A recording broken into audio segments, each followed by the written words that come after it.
প্রিয় দর্শক, আমরা রয়েছি আফজাল রোড সংলগ্ন। আপনারা দেখছেন জামাতের পক্ষ থেকে তারা পুনর্নির্মাণ করবেন এই সড়কটি। গত 5 তারিখের পরে লক্ষ্মীপুর থেকে কন্ট্রাক্টর কাজ করেছে দুর্নীতিগ্রস্ত অবস্থা। এটার উপরিভাগ উঠে গেছে, এখন জামাতের পক্ষ থেকে মেরামত করা হবে।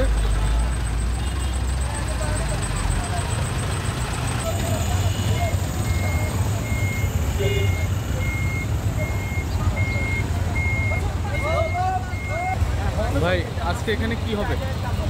আজকে আসলে বাংলাদেশ জামাত ইসলামের উদ্যোগে আব্দুল রোড যে রাস্তার যে দেয়াল দশা, এগুলো আসলে রেজাল ভাই সহ রেজাল ভাই উদ্যোগেই আজকে এটা আপনার সংস্কার করা হচ্ছে।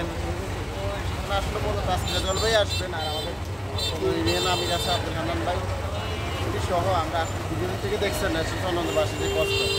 তো আসলে আগেও দেখেছি, এখনও দেখেছি, এই যে বারবার কাজের ত্রুটির কারণে আজকে আমাদের এই এটা তো ঠিকাদারের দুর্নীতির কারণে এই ঘটনাটা ঘটেছে। অবশ্যই এখানে যদি আসলে অ্যাকুরেটলি যদি কাজ করতেন ওনারা, তাহলে আজকে এই যে এরকম হতো না। মানুষ অনেক কষ্ট পাচ্ছে।